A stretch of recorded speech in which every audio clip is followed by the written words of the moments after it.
സഹാരിയുടെ ഒരു ഗുണം എനിക്ക് മനസ്സിലായെന്ന് പറഞ്ഞാൽ ഈ പറഞ്ഞ എക്സാമുകൾ പ്രോപ്പറായിട്ട് നടത്തുക, ഷെഡ്യൂൾ പ്രോഗ്രാമുകളൊക്കെ കറക്റ്റായിട്ട് ഷെഡ്യൂൾ ചെയ്തിട്ടുണ്ടായിരുന്നു. നമ്മുടെ അവിടെ നിന്ന് പഠിച്ചുകൊണ്ടിരിക്കുന്ന 25ഓളം പേര് ആ ലിസ്റ്റിലുണ്ട്.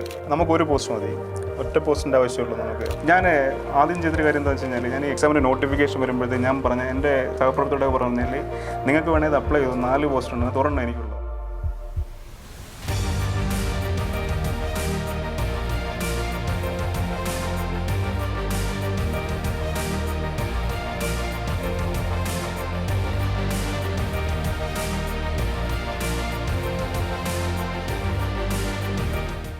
സ്റ്റേറ്റ് ടാക്സ് ഓഫീസർ PSC പരീക്ഷയിൽ 2ാം റാങ്ക് ഹോൾഡറായിട്ടുള്ള ശ്രീ അഡ്വക്കേറ്റ് ശ്രീകുമാറിനോടൊപ്പമാണ് നമ്മളിന്നുള്ളത്. സഹകാരി ES+ൽ പ്രധാനമായിട്ട് നമ്മുടെ സ്റ്റേറ്റ് ടാക്സ് ഓഫീസർ പരീക്ഷയിൽ ജോയിൻ ചെയ്ത് പഠിക്കുകയും അതിനോടൊപ്പം ഒരുപാടധികം എക്സ്പീരിയൻസ് ഈ ഒരു പരീക്ഷാ പ്രിപ്പറേഷനിൽ ഒരുപാട് എക്സ്പീരിയൻസ് നിങ്ങൾക്ക് ഷെയർ ചെയ്ത് തരാൻ കഴിയുകയും ചെയ്യുന്ന, നിങ്ങൾക്ക് ഒരുപാട് ഇൻസ്പിറേഷൻ ആകാമെന്ന് നമുക്ക് ഉറപ്പുള്ള ഒരു കാൻഡിഡേറ്റാണ്. അപ്പോൾ എന്തായാലും advocate Sreekumar 2ാം rank holder, thank you. എന്തൊക്കെയാണ് നമുക്ക് പ്രധാനമായിട്ട് ഈ ഒരു നോട്ടിഫിക്കേഷൻ വന്ന സമയത്ത് ആദ്യം നമ്മൾ ഈ നോട്ടിഫിക്കേഷനെ കുറിച്ച് നമ്മൾ ചിന്തിക്കുമല്ലോ, അല്ലെങ്കിൽ നമുക്ക് ഈ ഒരു പോസ്റ്റിലേക്ക് നമുക്ക് എത്തിച്ചേരണം, അങ്ങനെ ഒരു തോട്ട് വരാനുള്ള ഒരു പ്രധാനപ്പെട്ട കാരണം എന്താണ്? സാർ, ഞാൻ ചെയ്യുന്ന പ്രൊഫഷൻ എന്ന് പറഞ്ഞാൽ ടാക്സ് കൺസൾട്ടിംഗ് ആണ്, ടാക്സ് പ്രാക്ടീഷണറാണ്. സത്യത്തിൽ ഞാൻ ഈ PSC പ്രൊഫൈൽ ക്രിയേറ്റ് ചെയ്തിട്ടില്ല ഇതുവരെ. ഈ ഒരു പോസ്റ്റിന് വേണ്ടിയിട്ടാണ് പ്രൊഫൈൽ ക്രിയേറ്റ് ചെയ്യുന്നത്. വേറൊന്നും ചിന്തിച്ചിട്ടേ ഉണ്ടായിരുന്നില്ല.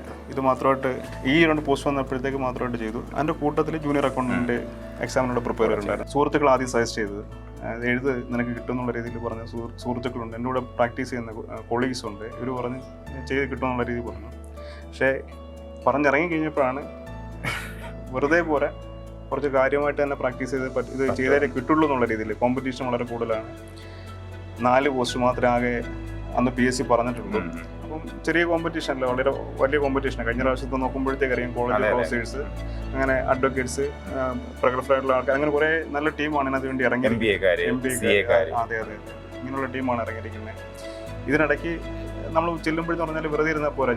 എനിക്ക് അന്ന് അപ്ലൈ ചെയ്യുമ്പോഴത്തേക്ക് ഏജ് എന്ന് പറഞ്ഞാൽ 38 years ഉണ്ട്. അപ്പം നല്ലൊരു ഏജ് ഡിഫറൻസ് ഉണ്ട്. ശേഷം അതെ, ഇത്ര നാളായിട്ട് LLB ഉണ്ട്, എനിക്ക് MCOM ഉണ്ട്, പക്ഷേ ഇത്ര ഒരു ഏജ് ഡിഫറൻസ്. അപ്പോൾ അതൊരു പുതിയ തലമുറയായിട്ട് ഏറ്റുമുട്ടുമ്പോഴത്തേക്കുള്ള ഒരു പ്രശ്നം അത് കണ്ടിട്ടുണ്ട്. അപ്പോൾ അത് ശരിക്കും പറഞ്ഞാൽ നമ്മുടെ ഡിറ്റർമിനേഷൻ കറക്റ്റ് ആണെന്നുണ്ടെങ്കിൽ ഏജ് ഒക്കെ വെറും നമ്പർ മാത്രമാണെന്നാണ് ശ്രീകുമാർ ഒക്കെ തെളിയിച്ചുകൊണ്ടിരിക്കുന്നത്. അപ്പോൾ അതിനകത്ത് നമുക്ക് ആ ഒരു പ്രധാനമായിട്ട് ഒരുപാട് ഉദ്യോഗാർത്ഥികൾ പിന്തിരിഞ്ഞ് നിൽക്കുന്നതിൻ്റെ പ്രധാനപ്പെട്ട കാരണം ഇനി എന്നെ കൊണ്ട് പറ്റുമോ, അല്ലെങ്കിൽ ഈ പറഞ്ഞ പോലെ ഞാൻ ഇത്രയും ഏജിലോട്ട് എത്തിച്ചേർന്നു, ഇനിയുള്ള കുട്ടികളോട് നമ്മൾ മത്സരിച്ചാൽ എത്തിപ്പെടുമോ, ഇങ്ങനെയുള്ള ഒരുപാട് ക്വസ്റ്റ്യൻസ് ഈ കുട്ടികളുടെ മനസ്സിലുണ്ട്. അങ്ങനെ യാതൊരു ക്വസ്റ്റിൻ്റെയും ആവശ്യമില്ല. അങ്ങനെ ഒരു ക്വസ്റ്റിൻ്റെ ആവശ്യമില്ല സാർ. ഞാൻ ആദ്യം PSC എഴുതാത്ത, ഞാൻ പ്രൊഫൈൽ ക്രിയേറ്റ് ചെയ്യില്ല എന്നൊക്കെ പറയുമ്പോഴത്തേക്ക് അത് വെറുതെ പറഞ്ഞില്ല. എൻ്റെ റീസൺ എന്താണെന്ന് വെച്ച് കഴിഞ്ഞാൽ, പണ്ട് ഞാൻ വിചാരിക്കുന്ന പറഞ്ഞാൽ എനിക്ക് മെമ്മറി കുറവാണെന്നുള്ള രീതിയിലാണ്. എനിക്ക് പല കാര്യങ്ങൾ ഓർക്കാൻ വേണ്ടി ബുദ്ധിമുട്ട് വരുന്നുണ്ട്. കാരണം ചില ആൻസറുകൾ എനിക്ക് പണ്ട് കൂടെ പഠിച്ച ആൾക്കാരുടെ പേര് ഓർക്കാൻ ചില ബുദ്ധിമുട്ടുണ്ട്. അങ്ങനെ ചില കാര്യങ്ങളൊക്കെ നമ്മൾ വിചാരിച്ചിരുന്നത്. പക്ഷേ ഇതിനുവേണ്ടി പഠിച്ചു തുടങ്ങി മനസ്സിലായി അതൊന്നും ഒരു പ്രശ്നമേ അല്ല. റിപ്പീറ്റ് ചെയ്ത് വായിക്കുക, പ്രാക്ടീസ് ചെയ്യുക. കഷ്ടപ്പെടാതെ പിന്നെ ഇത് കിട്ടില്ല. കഷ്ടപ്പെടാതെ കിട്ടാൻ യാതൊരു വഴിയില്ല. കഷ്ടപ്പെട്ടേ പറ്റുള്ളൂ. കഷ്ടപ്പെട്ട് പ്രിപ്പയർ ചെയ്തേ പറ്റുള്ളൂ. റിപ്പീറ്റ് ചെയ്ത് വായിച്ചാലേ പറ്റുള്ളൂ. കൂടുതൽ പ്രാവശ്യം, എത്ര പ്രാവശ്യം കൂടുതൽ ഡിസ്കസ് ചെയ്യാൻ പറ്റും, എത്ര പ്രാവശ്യം കൂടുതൽ പ്രാക്ടീസ് ചെയ്യാൻ പറ്റും, എത്ര പ്രാവശ്യം കൂടുതൽ ചെയ്തെങ്കിൽ മാത്രമേ നമുക്ക് പറ്റും. അല്ലാതെ ഇതിനകത്ത് രക്ഷയൊന്നുമില്ല. പിന്നെ നമ്മുടെ കൂട്ടത്തിൽ പഠിക്കാൻ നല്ലൊരു ഇൻസ്റ്റിറ്റ്യൂട്ടും നമ്മുടെ കൂടെ ഒരു ടീമും ഉണ്ടെന്നുണ്ടെങ്കിൽ യാതൊന്നും ഒരു പ്രശ്നമില്ല. നല്ല ടീമും കൂടെ വേണം, നല്ലൊരു ഇൻസ്റ്റിറ്റ്യൂട്ടും ഉണ്ടാവണം. മാത്രമല്ല ഇപ്പോൾ എൻ്റെ ഒരു അഭിപ്രായത്തിൽ പറഞ്ഞാൽ അവസാനം വരെയും നമുക്ക് കിടന്നാൽ ഉറക്കം വരാൻ പാടില്ല. വരില്ല. ഞാൻ ആദ്യം ചെയ്തൊരു കാര്യം എന്താ വെച്ച് കഴിഞ്ഞാൽ, ഞാൻ ഈ എക്സാമിൻ്റെ നോട്ടിഫിക്കേഷൻ വരുമ്പോഴത്തേക്ക് ഞാൻ പറഞ്ഞ എൻ്റെ സഹപ്രവർത്തകരോട് പറഞ്ഞാൽ നിങ്ങൾക്ക് വേണമെങ്കിൽ അപ്ലൈ ചെയ്തു 4 പോസ്റ്റ് ഉണ്ട്, തുറന്നു എനിക്കുള്ളതാണ്, ബാക്കി 3 എണ്ണത്തിന് വേണ്ടി നിങ്ങൾ ശ്രമിച്ചാണ് പറഞ്ഞിട്ട് തുടങ്ങിയത് ഈ സാധനം. പക്ഷേ കാര്യം എന്താ വെച്ച് കഴിഞ്ഞാൽ, ഞാൻ എല്ലാവരോടും പറയും ഞാൻ ഇതിനു വേണ്ടി പ്രിപ്പയർ ചെയ്യുന്നുണ്ട്, എനിക്ക് ജോലി കിട്ടും. ഇത് ഇതേ തന്നെ പറഞ്ഞുകൊണ്ട് ഈ അവസാനം വരെ നമ്മൾ പ്രഖ്യാപിച്ച് കഴിഞ്ഞിട്ടുണ്ടായിരുന്നു. കൃത്യമായിട്ട് പറഞ്ഞാൽ ഇതുകൊണ്ടല്ല, കാരണം വെച്ചാൽ ഞാനത് അങ്ങനെ എൻ്റെ മനസ്സിനെ അങ്ങനെ തയ്യാറെടുപ്പിച്ചു. ഇങ്ങനെ തന്നെ ഞാൻ ഇതിനുവേണ്ടി പ്രിപ്പയർ ചെയ്യണം. അതൊരു മോട്ടിവേഷൻ ആയിരുന്നു എന്ന് എനിക്ക് തോന്നുന്നു. കാരണം വെച്ചാൽ അവസാനം വരെയും ഇപ്പോൾ ഈവൻ എക്സാം കഴിയുമ്പോൾ ഞാൻ ആദ്യം വിളിച്ച സാറിനെയാണ് വിളിച്ചിട്ട് സാറേ ഞാൻ എനിക്ക് ഇത്രത്തോളം മാർക്കുണ്ടെന്ന് പറയുമ്പോഴത്തേക്ക് സാറിനോട് പറഞ്ഞു പറഞ്ഞാൽ ഇത്ര കോൺഫിഡൻ്റ് ആയിട്ട് സംസാരിച്ച ആൾക്കാർ കുറവാണ്, നമുക്ക് വരട്ടെ നോക്കിയിട്ട് പറയാമെന്ന് പറഞ്ഞു. വൈകുന്നേരം ആയപ്പോഴത്തേക്ക് സാറ് പറഞ്ഞു ഇത്രയും മാർക്ക് പറഞ്ഞ ആരും ഉണ്ടായിരുന്നില്ല എന്നുള്ളൊരു ഉറപ്പാണെന്നുള്ള രീതിയിൽ പറഞ്ഞിട്ടുണ്ടായിരുന്നു. അതൊരു നല്ല വിശ്വാസമായിരുന്നു. അത് എൻ്റെ ഒരു അഭിപ്രായത്തിൽ പറയുകയാണെന്നുണ്ടെങ്കിൽ ഇപ്പോൾ പ്രത്യേകിച്ച് ശ്രീകുമാറിൻ്റെയൊക്കെ ഒരു പേഴ്സണൽ എക്സ്പീരിയൻസ് വെച്ചുകൊണ്ട് പറയുകയാണെന്നുണ്ടെങ്കിൽ നമുക്കൊരു പ്രിപ്പറേഷൻ, ഒരു പരീക്ഷയെ നമ്മൾ പ്രിപ്പയർ ചെയ്യുമ്പോഴത്തേക്കും ത്രൂ ഔട്ട് ദ കോഴ്സ്, ആ കോഴ്സ് തുടങ്ങി ഒടുക്കം വരെ ആ ഒരു പെർഫോമൻസ്, ഒരു ഉദ്യോഗാർത്ഥിയുടെ പെർഫോമൻസ് നമുക്ക് ഇവാലുവേറ്റ് ചെയ്യുമ്പോഴത്തേക്കും നമുക്ക് പറയാൻ പറ്റും അവന് ജോലി കിട്ടാൻ സാധ്യതയുണ്ട്, ഉറപ്പാണ്, അല്ലെങ്കിൽ ആ ഒരു കുട്ടിക്ക് അത് കിട്ടുമെന്ന് ഉറപ്പാണ്. ഈ ഒരു ഉറപ്പ് ഓടി പഠിക്കുന്ന ഒരുപാട് ഉദ്യോഗാർത്ഥികളുണ്ട്. അപ്പോൾ നിങ്ങൾക്ക് തന്നെ ഉറപ്പായിട്ട് നമുക്ക് ആ ഒരു കഴിയുന്നത് വരെ നമുക്കറിയാൻ പറ്റും ഞാനിതിലുണ്ട് എന്ന് ഉറച്ച് വിശ്വസിക്കാൻ പറ്റും. അപ്പോൾ ആ ഒരു തോട്ട് അവസാനം വരെ ഉണ്ടായിരുന്നു ശരിക്കും. അവസാനം എന്നുവെച്ചാൽ ഇനീഷ്യൽ എക്സാം എഴുതിയപ്പോഴത്തേക്ക് ആദ്യം വന്നൊരു ക്വസ്റ്റ്യൻ, ഫസ്റ്റ് വരുന്ന ക്വസ്റ്റ്യൻ ഉണ്ടല്ലോ, അതിനൊരു ഇമ്പോർട്ടൻസ് ഉണ്ടെന്ന് ഞാൻ മനസ്സിലാക്കുന്നത്. കാരണം വെച്ച് കഴിഞ്ഞാൽ സി കോഡാണ് എനിക്കുണ്ടായിരുന്നത്. അപ്പോൾ അത് വന്നു കഴിയുമ്പോഴത്തേക്ക് സി കോഡിൽ വന്നപ്പോഴത്തേക്ക് ആദ്യം വരുന്ന എൻ്റെ വളരെ കംഫർട്ടബിൾ ഉള്ള ഒരു ഏരിയ ആയിരുന്നു. അത് വന്ന് ഒരു 10-40 ആൻസർ ചെയ്തപ്പോഴത്തേക്ക് നല്ലൊരു കോൺഫിഡൻസ് കിട്ടി. അടുത്ത ലെവലിലേക്ക് പോകുമ്പോഴത്തേക്ക് GST ഒരു ഏരിയ ആയിരുന്നു. ഇങ്ങനെ വന്നു കഴിയുമ്പോഴത്തേക്ക് അവസാനം GK വരെയായിട്ട് നോക്കിയിട്ടുണ്ടായിരുന്നില്ല. GK ഒരു ഏരിയ വിട്ടൊരു ഏരിയ. കാരണം വെച്ചാൽ ആ ഒരു ഏരിയ കവർ ചെയ്യണമെന്നുണ്ടെങ്കിൽ ഒരുപാട് വളരെ വൈഡായിട്ട് പഠിച്ചിട്ടുള്ളൂ. അപ്പോൾ ആ ഏരിയ പൂർണ്ണമായിട്ടും വിട്ടു എന്ന് തന്നെ പറയാം. കമ്പ്യൂട്ടർ പിന്നെ അവിടുത്തെ ക്ലാസ് ഉണ്ടായിരുന്നു, അതുമായിട്ട് ബന്ധപ്പെട്ട് കമ്പ്യൂട്ടറിൻ്റെ കാര്യങ്ങളൊക്കെ കറക്റ്റായിട്ട് പഠിച്ചിട്ടുണ്ടായിരുന്നു. പക്ഷേ ബാക്കിയുള്ള ആ ഒരു GK പാട്ടങ്ങ് വിട്ടു പൂർണ്ണമായിട്ട് ഉപേക്ഷിച്ചിട്ടായിരുന്നു. അത് ആൻസർ ചെയ്യുമ്പോഴത്തേക്ക് ഈ പറഞ്ഞൊരു അഡ്വാൻറ്റേജ് എനിക്ക് കിട്ടിയിട്ട് അപ്പോൾ അങ്ങനെ വന്നപ്പോഴത്തേക്ക് അവസാനം സത്യം പറഞ്ഞാൽ എനിക്ക് 5 മിനിറ്റ് അധികം കിട്ടി. 5 മിനിറ്റ് ലാസ്റ്റ് ആൻസർ എഴുതി 5 മിനിറ്റ് അധികം കിട്ടാൻ ഒരു കാര്യം വെച്ച് കഴിഞ്ഞാൽ അത്രമാത്രം ക്വസ്റ്റ്യൻസ് ഞാൻ പ്രാക്ടീസ് ചെയ്തിട്ടുണ്ടായിരുന്നു. അത് OMR ഷീറ്റിൽ തന്നെ പ്രാക്ടീസ് ചെയ്തിട്ടുണ്ട്, ഓൺലൈൻ സാർ അവിടെ നടത്തുന്ന ഡെയിലി എക്സാമിനേഷൻ, വീക്കിലി എക്സാം. അത് ഭയങ്കര ഇതാണ്. കാരണം വെച്ച് കഴിഞ്ഞാൽ ഡെയിലി എക്സാമിനേഷൻ എന്ന് പറഞ്ഞപ്പോഴത്തേക്ക് ഡെയിലി വരുന്ന ക്വസ്റ്റ്യൻസ് ആ ഒരു സമയം കഴിഞ്ഞാൽ ചിലപ്പോൾ നമ്മുടെ റാങ്ക് അങ്ങ് മാറും. അപ്പോൾ അതുകൊണ്ട് പെട്ടെന്ന് റാങ്ക് കിട്ടാൻ വേണ്ടിയിട്ടുള്ള രീതിയിൽ റാങ്ക് കിട്ടാൻ വെച്ചാൽ നമ്മുടെ ഗ്രൂപ്പിൽ വരുന്ന റാങ്കിന്റെ പൊസിഷൻ മാറാതിരിക്കാൻ വേണ്ടി ഒരേ മാർക്കാണ് 2-3 പേർക്ക് സമയ വ്യത്യാസം, അപ്പോൾ സ്പീഡ് ചെയ്യാൻ വേണ്ടി ശ്രമിക്കും. അപ്പോൾ അത് അങ്ങനെ ശ്രമിച്ചിട്ടുണ്ട്. അതൊരു ഗുണമായിരുന്നു.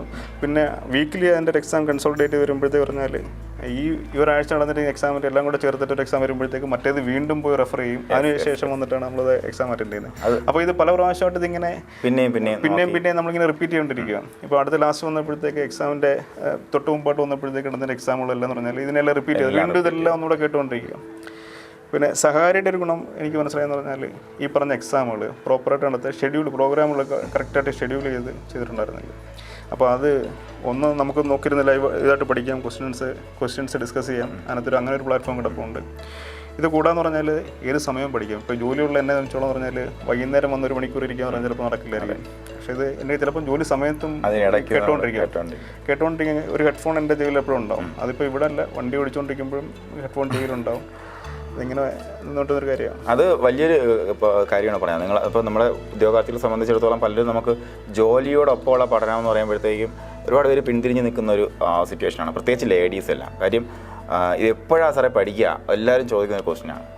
അപ്പോൾ നമുക്ക് നമ്മുടെ ഒരു തിരക്ക് കാര്യങ്ങളൊക്കെ വരുമ്പോഴത്തേക്കും നമ്മളെ സംബന്ധിച്ച് നമ്മൾ പ്രയോറിറ്റൈസ് ചെയ്യുക എന്നുള്ളതാണ്. ഞാൻ നിങ്ങളുടെ അടുത്ത് എപ്പോഴും പറയുന്ന കാര്യം, നമ്മൾ കാര്യങ്ങൾ പ്രയോറിറ്റൈസ് ചെയ്യുക. അപ്പോൾ അതിനൊരു വലിയ എക്സാമ്പിളാണ് ശ്രീകുമാർ. കാര്യം നമുക്ക് നമ്മുടെ ഡ്രൈവിങ്ങിനിടയിൽ നമുക്ക് പഠനത്തിൽ പ്രയോറിറ്റി, അതുപോലെ മറ്റ് ഹൗസ് കോർ ആക്ടിവിറ്റീസിനിടയിൽ പ്രയോറിറ്റി, ഇൻ കേസ് നമ്മൾ ചെയ്യുന്ന ജോലിക്കിടയിൽ നമുക്കൊരു ബ്രെയിൻ ആക്ടിവിറ്റി ഇല്ലാന്നുണ്ടെങ്കിൽ അതിനിടയ്ക്ക് പഠനത്തിൽ പ്രയോറിറ്റി, അങ്ങനെ എല്ലാം നമുക്ക് പ്രയോറിറ്റൈസ് ചെയ്തുകൊണ്ട് മുന്നോട്ട് ചെയ്യാൻ പറ്റും.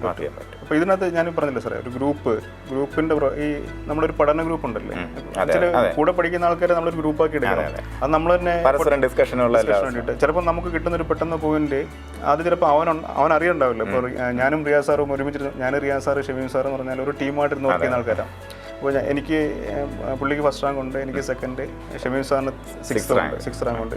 ഞങ്ങളൊരു ടീമായിട്ട് തന്നെ വർക്ക് ചെയ്തിട്ടുണ്ടായിരുന്നു. വർക്ക് ചെയ്യുമ്പോൾ പറഞ്ഞാൽ ഒരു പോയിന്റ് കിട്ടിക്കഴിഞ്ഞാൽ ഞാൻ പുള്ളിനെ വിളിക്കും. പുള്ളി ചിലപ്പോൾ അത് ഇപ്പോൾ GSTയുടെ ഒരു പ്രൊവിഷൻ വരുമ്പോഴത്തേക്ക് ചിലപ്പോൾ അത് പുള്ളി നോട്ട് ചെയ്തിട്ട് ഞാൻ പെട്ടെന്ന് നോട്ട് ചെയ്തായിരിക്കും. ഞാൻ പുള്ളിനെ വിളിച്ചിട്ട് ഞാൻ പറയും ഇങ്ങനെ ഒരു പോയിന്റ് ഉണ്ട്, ഇത് നമുക്ക് നോക്കണം, ഇതാണ് പോയിന്റ് എന്ന് പറഞ്ഞിട്ട് പറയാറുണ്ട്. പുള്ളി കിട്ടിയാൽ ഇത് നമുക്ക് പറയും. പിന്നെ ഗ്രൂപ്പ് ഡിസ്കഷൻ കാര്യങ്ങൾ എല്ലാ ദിവസവും നമ്മൾ വർക്ക് ചെയ്യാൻ വേണ്ടിയിരിക്കണം. പിന്നെ നമ്മൾ ഇതിനകത്ത് അങ്ങ് ലൈവ് ആവണം. ലൈവ് ആവാം. നമ്മൾ ഒരുപാട് എക്സാമിന് വേണ്ടി കോൺസെൻട്രേറ്റ് ചെയ്യില്ല പറഞ്ഞു. കാരണം ഏതെങ്കിലും നമ്മൾ എന്താണ് എയിം ചെയ്യുന്ന ആ ഒരു എക്സാമിന് മാത്രമായിട്ട് നിൽക്കണം. ഒരുപാട് എണ്ണത്തിൽ കോൺസെൻട്രേറ്റ് കഴിഞ്ഞാൽ നമ്മൾ പോകും, ഡൈവേർട്ടായി പോകരുത്. കാരണം ചിലതിന് GK ആയിരിക്കും വേണ്ടിയിരുന്നത്. സബ്ജക്ട് ബേസ്ഡ് എക്സാം വരുമ്പോഴത്തേക്ക് നമ്മൾ GK കൂടുതൽ കോൺസെൻട്രേറ്റ് കഴിഞ്ഞാൽ രണ്ടുകൂടെ പോയി കഴിഞ്ഞാൽ എപ്പോഴും നമ്മുടെ മാർക്കിന്റെ ഡിസ്ട്രിബ്യൂഷൻ നോക്കിയിട്ട് വേണം നമ്മുടെ ഒരു ഫോക്കസ്. അതെ അതെ അതെ കൃത്യമായിട്ട് ഞാൻ പറഞ്ഞില്ലേ സാർ, ജി കെ നമുക്ക് 10 മാർക്കിന് പഠിക്കണമെന്നുണ്ടെങ്കിൽ ചിലപ്പോൾ 100-200 ക്ലാസ് പഠിച്ചാലും 10 മാർക്ക് സ്കോർ ചെയ്യാൻ പറ്റുന്ന നിർബന്ധമില്ലാത്തൊരു ഏരിയ ആയിരുന്നു എന്നുള്ളത്. അപ്പോൾ എന്തായാലും നമ്മുടെ ഇനി ഇതേപോലുള്ള വലിയ പരീക്ഷകൾ ലക്ഷ്യം വയ്ക്കുന്ന ഒരുപാട് ഉദ്യോഗാർത്ഥികളുണ്ടായിരിക്കും. അവരുടെയൊക്കെ മുന്നിലുള്ള ചോദ്യം എന്ന് പറയുമ്പോഴത്തേക്കും ഈ 2 പോസ്റ്റ് അല്ലെങ്കിൽ 3 പോസ്റ്റിന് വേണ്ടി ഞാൻ എന്തിന് പഠിക്കണം, എന്നെ കൊണ്ടത് കഴിയുമോ? രണ്ടാമത്തെ ചോദ്യം, എനിക്ക് ഇത്ര ഏജായി, എനിക്കിതുകൊണ്ട് സാധിക്കുമോ, ഈ കുട്ടികളടുത്ത് മത്സരിക്കാൻ സാധിക്കുമോ? അങ്ങനെ ഒത്തിരി ചോദ്യങ്ങൾ മുന്നിൽ പകച്ചു നിൽക്കുന്ന ആൾക്കാരുണ്ട്. ഞാൻ പിന്നെ എടുത്തു പറയുന്നു, ഈ പകച്ചു നിൽക്കുമ്പോഴത്തേക്കും നമ്മളെ മുന്നിലോട്ട് കൊണ്ടുപോകാൻ വേണ്ടിയിട്ട് ഒരുപാട് കാര്യങ്ങളുണ്ടായിരിക്കും, അല്ലെങ്കിൽ നമ്മളെ മോട്ടിവേഷൻസ് ഉണ്ടായിരിക്കും. ഈ മോട്ടിവേഷൻ തുടക്കത്തിലുണ്ടായാൽ മാത്രം പോരാ, അവസാനം വരെയും ഉണ്ടാകണം. അപ്പോൾ അങ്ങനെ ആകാൻ പോകുന്ന ബഡ്ഡിങ് ഉദ്യോഗാർത്ഥികൾക്ക് വേണ്ടിയിട്ടൊരു മെസ്സേജ്. നമുക്കൊരു പോസ്റ്റ് മതി, ഒറ്റ പോസ്റ്റിൻ്റെ ആവശ്യമുള്ളൂ. നമുക്ക് 4 പോസ്റ്റ് മാത്രം നോട്ടിഫിക്കേഷൻ ഉള്ളപ്പോഴാണ് നമ്മൾ ഒരു പോസ്റ്റിനാണ് മത്സരിക്കുന്നത്. നമുക്കൊരു പോസ്റ്റ് ആവശ്യമുള്ളൂ. നമ്മൾ അതിനുവേണ്ടി മത്സരിക്കാൻ മാത്രമേ ഉള്ളൂ. മത്സരം ഈ പറഞ്ഞ രീതിയിൽ, സാറ് പറഞ്ഞ രീതിയിൽ തുടക്കത്തിൽ മാത്രം പോരാ. അത് ആ എക്സാം ഇൻ്റർവ്യൂ കഴിയുന്ന ദിവസം വരെ നമ്മൾ അതിന് വേണ്ടിയിട്ട് തന്നെ മനസ്സോടെ തയ്യാറാവാതെ നമുക്ക് നടക്കില്ല. വർക്ക് ചെയ്യാതെ ഒരു രീതിയിൽ നടക്കില്ല. ഏജ് എനിക്ക് പറയാൻ പറ്റുന്നൊരു കാര്യം വെച്ച് കഴിഞ്ഞാൽ, ഏജ് ഒരു ജസ്റ്റ് നമ്പറാണ്. കാരണം വെച്ചാൽ പഠിക്കുന്ന കാര്യത്തിൽ പ്രത്യേകിച്ച് ഒന്നും നോക്കേണ്ട ആവശ്യമില്ല. നമ്മൾ കൂടിരുന്ന് പഠിക്കുന്ന ആൾക്കാരും കൂടെ നോക്കിക്കഴിയുമ്പോഴത്തേക്ക് നമ്മൾ ഓട്ടോമാറ്റിക്കായിട്ട് പഠിക്കും. നമ്മൾ പഠിക്കും, മെമ്മറിയിലുണ്ടാവും, കാര്യങ്ങളുണ്ടാവും, റിപ്പീറ്റ് ചെയ്ത് വായിച്ച് കഴിയുമ്പോഴത്തേക്ക് കാര്യങ്ങളുണ്ടാവും. നമുക്ക് തോന്നും മെമ്മറിയിൽ ഇല്ല എന്നുള്ള കാര്യം. ആദ്യം പഠിച്ച കാര്യം രണ്ടാമത് നോക്കുമ്പോൾ ചിലപ്പം ഇത് വായിച്ചിട്ടില്ലല്ലോ എന്ന് തോന്നിപ്പോവും. ഇതൊക്കെ നമുക്കുണ്ടാവും. ഇതൊക്കെ സാധാരണയാണ്. ആദ്യം പഠിച്ച കാര്യങ്ങൾ എനിക്ക് പലപ്പോഴും തോന്നിയിട്ടുണ്ട്, ഞാൻ ഈ സാധനം പഠിച്ചിട്ടുള്ളതാണോ, ചാപ്റ്റർ തിരിച്ചു മറിച്ച് നോക്കുമ്പോഴത്തേക്ക് വീണ്ടും റിപ്പീറ്റ് ചെയ്ത് കേൾക്കുമ്പോഴത്തേക്ക് ഇപ്പോൾ ഏതാണ്ട് എല്ലാ ഏരിയയിലും എനിക്ക് തോന്നുന്ന ഒരുവിധം ഐഡിയ എനിക്കുണ്ട്.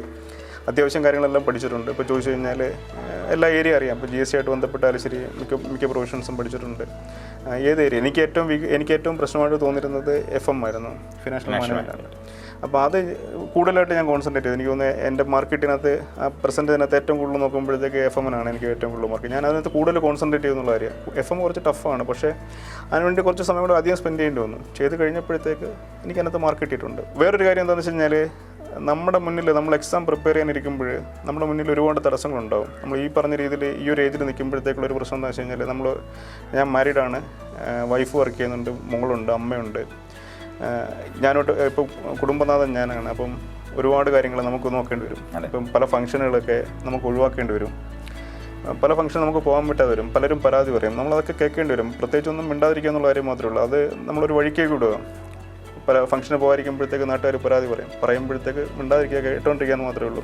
എൻ്റെ പെങ്ങളുടെ കല്യാണം, പെങ്ങളുടെ വെച്ചാൽ കൊച്ചച്ഛൻ്റെ മകളുടെ കല്യാണം, ഞാൻ അവരോട് പറഞ്ഞു ഇതിങ്ങനെ എക്സാം വരുന്നുണ്ട്. അപ്പോൾ എക്സാമിൽ ഏപ്രിലായിരുന്നു, കഴിഞ്ഞ ഏപ്രിലായിരുന്നു സാറേ. ഏപ്രിൽ കല്യാണം വരുമ്പോഴത്തേക്ക് ഞാൻ പറഞ്ഞു അത് ആ സമയത്ത് വെച്ച് കഴിഞ്ഞാൽ ചെറിയ ബുദ്ധിമുട്ടുണ്ടെന്ന് പറയുമ്പോഴത്തേക്ക് കല്യാണം അവർ മാറ്റി വെച്ചു. കല്യാണം കുറച്ച് ദിവസത്തേക്ക് മുന്നോട്ട് തള്ളിയിട്ട്, കാരണം വെച്ചാൽ ഞാൻ പങ്കെടുക്കേണ്ടത് എൻ്റെതും അവരുടെ ആവശ്യമാണ്. ഞാൻ പങ്കെടുക്കേണ്ട നിർബന്ധം, കാരണം വെച്ചാൽ അവർക്ക് വേറെ ആംഗ്ലമാരില്ല, കൊച്ചച്ഛൻ്റെ വെച്ചാൽ വേറെ ആംഗ്ലമല്ലാത്തതുകൊണ്ട് ഞാൻ പങ്കെടുക്കേണ്ട നിർബന്ധമാണ്.